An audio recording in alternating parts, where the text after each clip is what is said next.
Okay, we're going to do Unit 2A, Section 4A, Function Notation. We already talked about what a function is. Let's talk about what function notation does. Function notation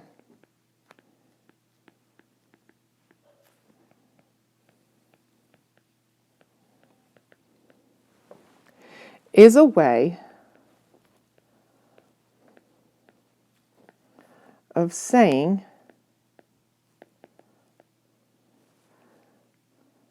the equation has passed the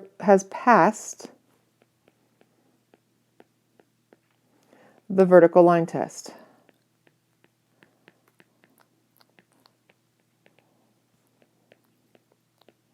It is a way of telling you it is a function, so that for every input, there's exactly one output.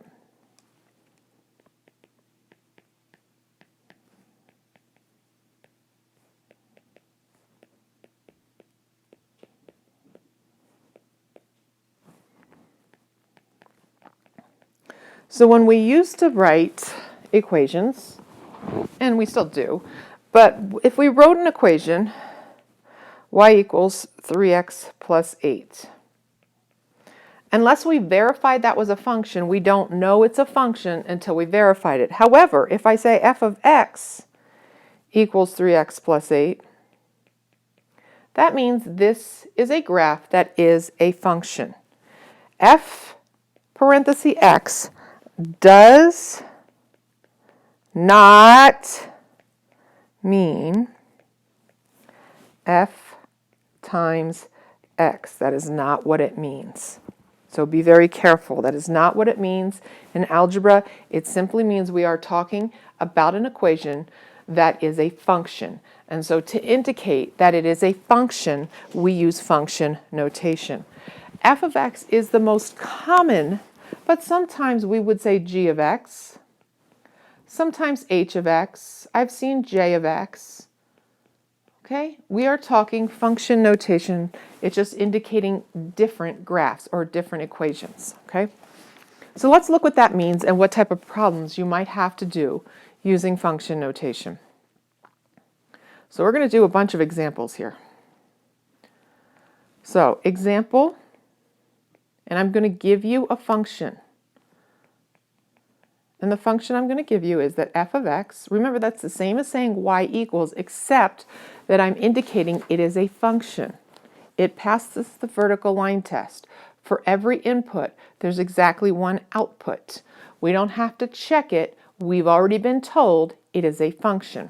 Okay, we're going to use that equation, that function, for a couple problems. So you might see a problem that says find f of 3 for this function. What that means, I'm going to put it over here. What this means is find the value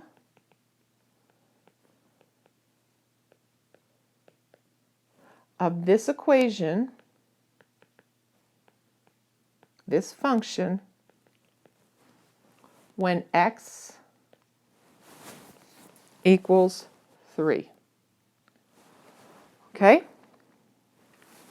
So let me show you what that means when we write it out. So the first thing I'm going to do, and this is, I had an actual student show this to me years ago, and I think this helps me understand it.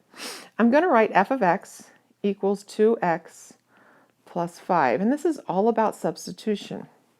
If you look above in the question, it says find f of 3. Which means I am going to substitute, somebody took out the x and said we're going to replace all the x's with a 3. So here's what I want you to start doing. Start by doing f of blank, we're taking out the x, equals 2. Now blanks in algebra are always written with parentheses. Please always write the parentheses. It's going to make a huge difference if you do. And then I'm going to fill in the blanks. Well, what am I going to fill in the blanks? What did the problem tell me to put in those blanks? The problem told me to put 3 in there. Now here's the other mistake I see. We're really just evaluating the right side of this equation. We are not going to touch the left side of the equation because that's what we're looking for. We want to know what this equation equals if x is 3. So we're just going to go through and use order of operation on the right side. Notice the left side is staying the same. So 2 times 3 is 6. And then we're going to add that 5. So f of 3, the value of the function at 3, is 11. If I asked you to write that as an ordered pair, it would be 3, 11. Okay? So we could write it like this. F of 3 equals 11. We could write it as an ordered pair. 3, 11. Okay? We're not solving an equation. So notice I didn't draw a line down the equal sign. I'm not adding anything to both sides. I'm really just evaluating the expression on the right hand of the equal sign. Let's try another one. B. We're using the same equation, the same function. This time I want to find f of negative 4. Now this is part of the reason I'm telling you have to use parentheses. If you don't use parentheses, a lot of times your negatives are going to get lost. So again, I'm going to write down the function with the x that I plan to use, that I've been told to use. I'm going to rewrite that function with blanks because we're going to do some substitution. I need to leave enough room to put a negative 4, so I'm making sure the blank is big enough for that. And what am I replacing it with? Well, the problem said to evaluate this function at negative 4. So I am going to put a negative 4 in the blanks. Again, I'm not solving an equation here. I'm evaluating the right-hand side of this function. I'm leaving f of negative 4 alone. But on the right-hand side, I'm getting an answer. And so 2 times negative 4 is negative 8 plus 5.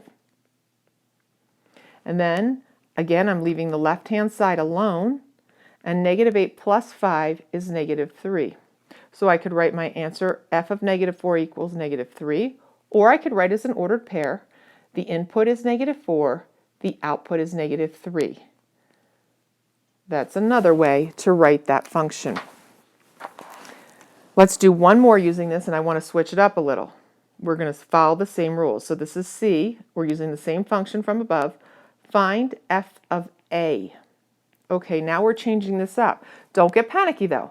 This is just like literal equations. We're going to follow the steps and do what I explained to you to do. So the first thing I said was to write down the equation, the function, with the x's still in place. The next thing I'm going to do is I'm going to make blanks for where I'm going to have to replace or substitute in. I make the blanks big enough for whatever I'm putting in there. I go back and I say, what did it tell me to replace it with? The problem asked me to replace it with an A. So wherever I see a blank, I'm going to put an A. And then I'm going to simplify it. Again, leaving the left-hand side alone. And I'm going to evaluate or simplify the right-hand side. Well, in this case, there's nothing I can do to get an answer till someone tells me what A is equal to. So I'm just going to simplify it to 2A plus 5. And that is your answer. Normally, we would not write this as an ordered pair. You could put A, comma, 2A plus 5 as the outcome. We won't see that very often, so I'm not going to ask you to write that. We're going to try one more example. It's going to get a little more complicated. So let's go through this one because I want to make sure that when you do your homework, it's not something you're like, well, you didn't say this. All right, so example 2.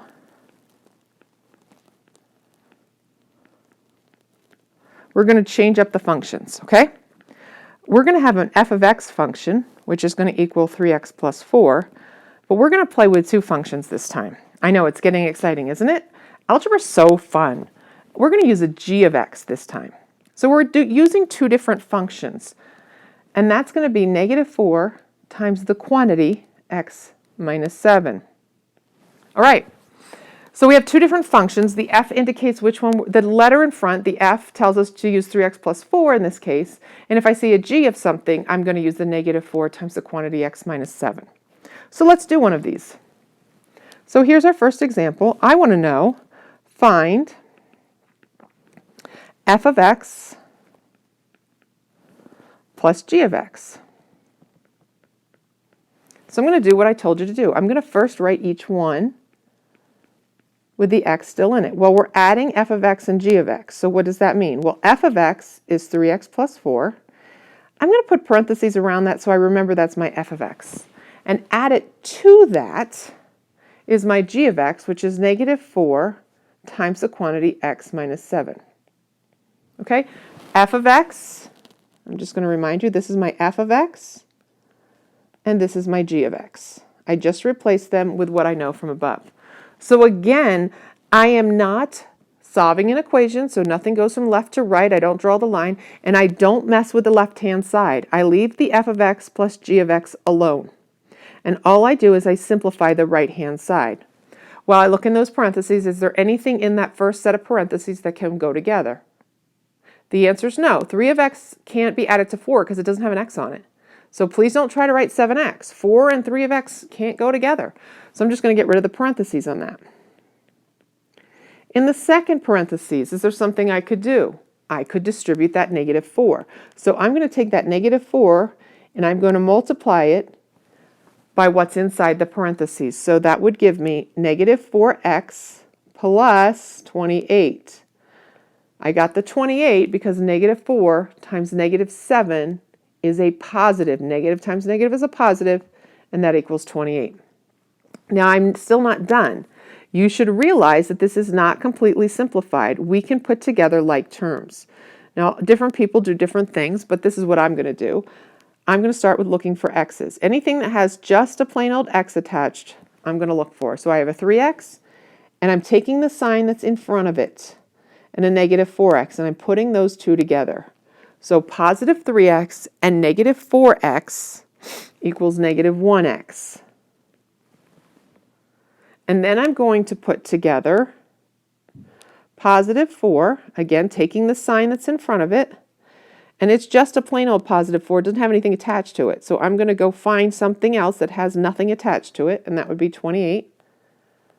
And I'm going to simplify by putting those like terms together. 28 and 4 added together equals 32. And so that's my answer. F of x plus g of x equals negative 1x plus 32. Question, do I need the negative 1 in front of it?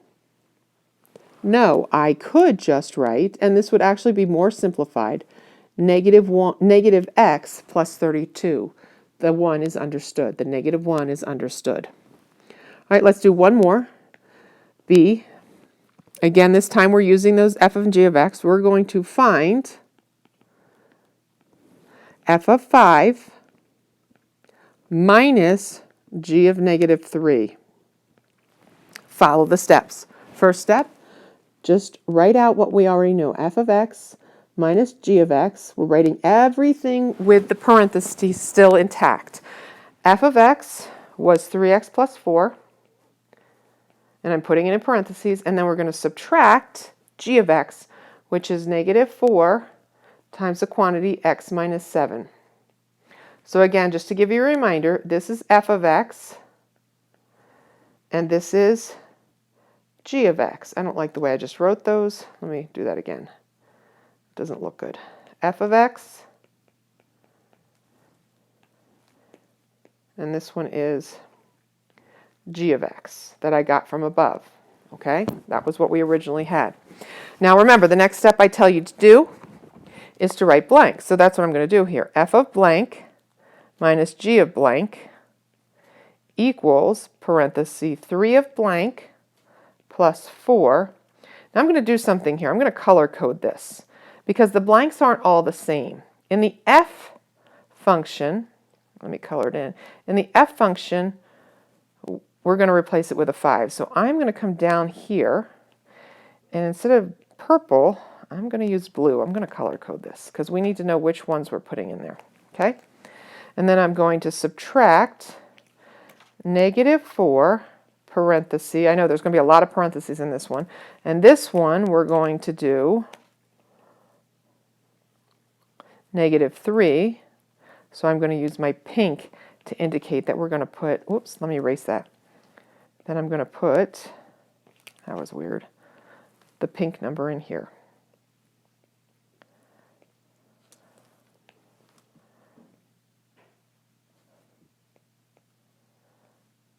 Okay. And then we're going to go back and we're going to decide, well, what were we supposed to put in? Well, for the f function, we're going to put in that 5. For the g function, we're going to put in that -3.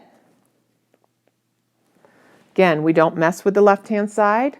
We just evaluate the right-hand side. So we leave this f of 5 minus g of -3. And then I'm going to start simplifying within each parenthesis. This is where order of operation comes into play. If you don't know your order of operation, you got to learn it. So in this first set of parentheses, we have 3 times 5 plus 4. Well, what comes first in order of operation? Multiplication.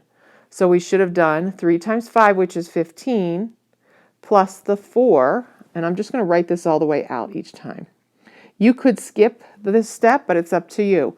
In the next parenthesis, we actually have a parenthesis in a parenthesis. So that -4 I'm going to leave alone. And then in that parenthesis, I have -3 minus 7. So that's going to be a -10 in there. That second set of parentheses, I have a lot of negatives in it, so be very careful as you're going through this. So we're still leaving the left-hand side alone, working on the right-hand side. Well, 15 plus 4 is 19. I don't need the parentheses anymore. I've dealt with it. The second one, I still need to hold on to the parentheses because I need to do -4 times -10, which is positive 40. Then my next step, and some of these steps you can skip. I just like to write out the whole thing so you can see each thing and where every number is coming from. I'm going to do 19 minus 40. 19 minus 40 is -21. Now we're done. So it was a lot of simplifying on the right-hand side using order of operation. It was leaving the left-hand side alone.